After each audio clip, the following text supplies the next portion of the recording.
ఇజ్రాయేలు వెనక తగ్గే ప్రసక్తి లేదు. వెల్కమ్ టు డోనీలాక్స్. మనం చూస్తూ ఉన్నాం, నేడు ఇజ్రాయెల్కి ఇరాన్కి ఘోరమైన యుద్ధం జరుగుతున్న సంగతిని మనం గమనించాం. నేడు న్యూస్ ఛానల్లో మనం చూస్తున్నప్పుడు మూడో ప్రపంచ యుద్ధం వచ్చేస్తుందని చెప్పేసి భయాందోళనకు గురి కావాల్సి వచ్చింది. చాలా ఫ్లాషింగ్ న్యూస్, బ్రేకింగ్ న్యూస్ మనం వినే ఉంటాం. సో ఇంతలోనే మధ్యలో అమెరికా ఇన్వాల్వ్ అయింది. అమెరికా కూడా దాడి చేసినటువంటి వైనం మనకు తెలుసు. ఇలాంటి సమయంలో యుద్ధం వాతావరణం బాగా పెరిగిపోతుంది.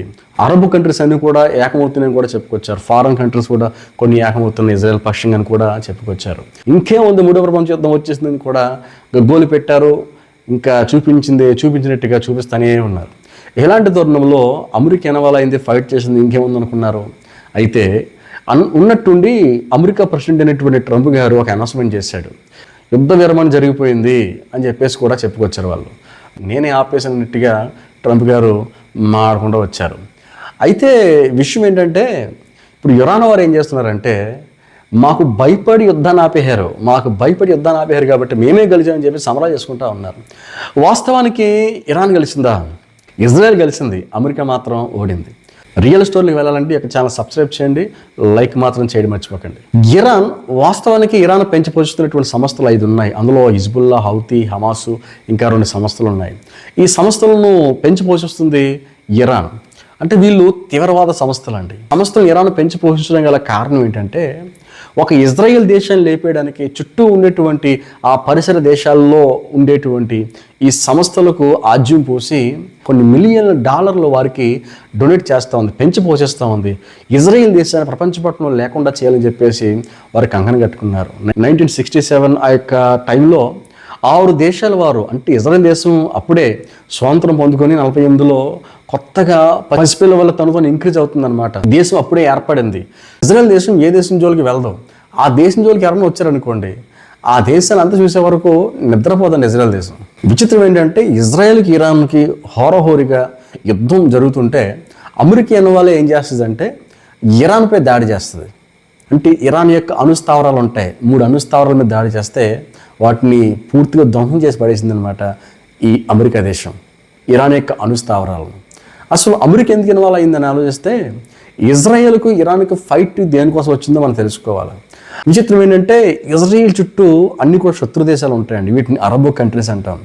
ఇప్పుడు సిరియా కావచ్చు, ఈజిప్ట్ కావచ్చు, లిబియా కావచ్చు, జోర్డాన్ కావచ్చు, ఇంకా ఈ ఇరాన్ కావచ్చు, ఇరాక్ కావచ్చు, ఈ దేశాలన్నీ కూడా ఇజ్రాయెల్ చుట్టూ ఉంటాయి. టర్కీ దేశం మొదలుకొని ఈ దేశాలన్నీ ఇజ్రాయెల్ చుట్టూ ఉంటాయి. ఇవన్నీ అరబ్ కంట్రీస్. ఒక యూదా దేశం మాత్రమే ఇజ్రాయెల్ దేశం, యూదులు మాత్రం ఉండేటువంటి దేశం ఇజ్రాయెల్ దేశం. ఇప్పుడు ఈ దేశాలన్నీ కూడా కంకణం కట్టుకున్నాయి. వాస్తవానికి ఈ దేశంలో కొంతమంది తీవ్రవాదులు ఉన్నారు. తీవ్రవాదులను కొన్ని మిలియన్ డాలర్లు పెట్టి పెంచి పోషిస్తున్నటువంటి దేశమే ఇరాన్ దేశం. సో ఎందుకు తీవ్రవాదులు ప్రతిసారి కూడా ఇజ్రాయెల్ దేశం మీద దాడి చేస్తున్నారంటే, ఎందుకు చుట్టూ ఉన్నటువంటి దేశాలు ఇజ్రాయెల్ దేశం మీద దాడి చేస్తూ ఉన్నారంటే, ఈ దేశాన్ని ప్రపంచ పటంలో లేకుండా చేయాలని చెప్పేటువంటి కంకణం వారిది. సో అందువలన ఇజ్రాయెల్ పటిష్టంగా టెక్నాలజీ పరంగా చాలా డెవలప్ అయిపోయింది. సో ఇజ్రాయెల్కి కూడా చాలా న్యూక్లియర్ పవర్ ఇజ్రాయెల్ దేశానికి ఉంది. ఇజ్రాయెల్కు ఐరన్ డోమ్ ఉంది, ఐరన్ భీమ్ ఉంది, ఇంకా ఇజ్రాయెల్కి బాంబర్స్ చాలా ఉన్నాయి. ఇంత ప్రపంచంలో టెక్నాలజీలో ఫస్ట్ ప్లేస్లో ఇజ్రాయెల్ దేశం.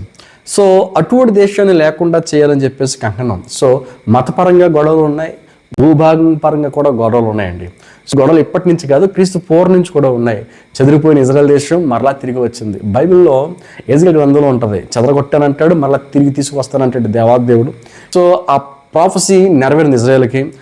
48లో వీళ్ళందరూ మళ్ళీ సమకూర్చబడ్డారు, దేశంగా అవతరించింది. సో ఈ దేశాన్ని ప్రపంచపట్నం లేకుండా చేయాలని చెప్పేసి చూస్తున్నటువంటి తరుణంలో తరచూ యుద్ధానికి గురి కావాల్సి వస్తూ ఉంది. తరచూ దాని మీదకి బాంబులు వేయడం, దాడి చేయడం. విశ్రాంతి దినం వారికి ఉంటుంది, సబ్బాతు ప్రేయర్స్ కూడా జరుగుతుంటాయి. ఆ తరుణంలో వారు ఏ పనులు చేసుకోరు, చాలా సైలెంట్గా సమాధానంగా ఉంటారు, చాలా శాంతియుతంగా ఉంటారు. అప్పుడు దాడి చేస్తారు శత్రు దేశస్తులు. సో తరచూ ఇజ్రాయెల్ దేశం దాడి గురి కావాల్సి వస్తూ ఉంది. అందువల్ల ఇజ్రాయెల్ దేశం ఏం చేసిందంటే, ఇరాన్ అణుస్థావరాలను ధ్వంసం చేసే దిశగా కంకణం కట్టుకుంది. ఎందుకంటే ఇరాన్లో న్యూక్లియర్ వెపన్స్ చాలా ఉన్నాయి, బాంబులు చాలా ఉన్నాయి. ఇరాన్లో అణుబాంబు తయారీ చాలా స్పీడ్గా జోరందుకుంటా ఉందన్నమాట. న్యూక్లియర్ బాంబ్స్ ఏమైతే ఉన్నాయో, ఈ అణుబాంబులు ఏమైతే ఉన్నాయో డెవలప్ అయితే వారు ఫస్ట్ కొంట వేసేటువంటి బాంబు ఏ దేశం మీద వేస్తారో తెలుసా?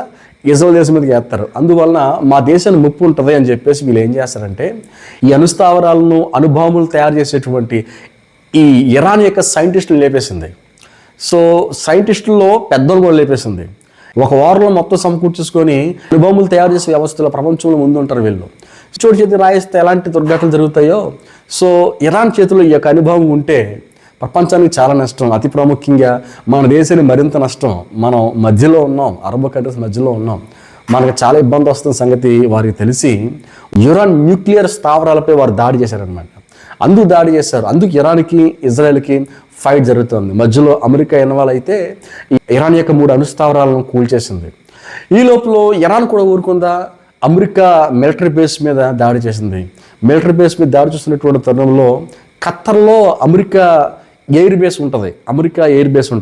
ఆ ఖత్తర్లో ఎయిర్ బేస్ ఉంది కాబట్టి ఖత్తర్ మీద దాడి చేశారు కనుక ఈ ఖత్తర్లో ఉండేటువంటి వారు కూడా ఇరాన్పై దాడి చేస్తున్నటువంటి తరుణంలో ఈ శత్రువు కొన్ని అరబ్ కంట్రీస్ ఉన్నాయి, సౌదీ కావచ్చు, ఇంకా కొన్ని దేశాలు ఉన్నాయి. ఇవి ఇరాన్కు వార్నింగ్ ఇచ్చాయి, చాలా తప్పు అని చెప్పేసి వార్నింగ్ ఇచ్చాయి. ఖత్తర్ పక్షం నిలబడేటువంటి తరుణంలో ఈ అమెరికా ప్రెసిడెంట్ అయినటువంటి ఈ డొనాల్డ్ ట్రంప్ అనబడిన ఒక వ్యక్తి ట్విట్టర్ వేదికగా ఒక పోస్ట్ పెట్టాడు, ఒక అనౌన్స్మెంట్ కూడా చేశాడు. సీజ్ ఫైర్ అని చెప్పేసి అనౌన్స్మెంట్ చేశాడు. అందులో వాళ్ళ యుద్ధం ఆగిపోయిందని చెప్పేసి అన్నప్పుడు ఇరాన్ వారు చేసుకునేటువంటి సంబరాలు మామూలుగా కాదు, మేమే గెలిచాం అన్నట్టుగా వీరు జెండా ఊపుకుంటూ మరీ ఆ దేశాన్ని పొగిడి ఖమేనీని పొగుడుతూ సంబరాలు చేసుకుంటా ఉన్నారు. వాస్తవానికి ఇజ్రాయేల్ వెనక తగ్గదు, తగ్గే ప్రసక్తి లేదు. గెలుపు దిశగా వెళ్తా తప్ప చిన్న దేశమైనా ఓటమి దిశగా వెళ్దాం.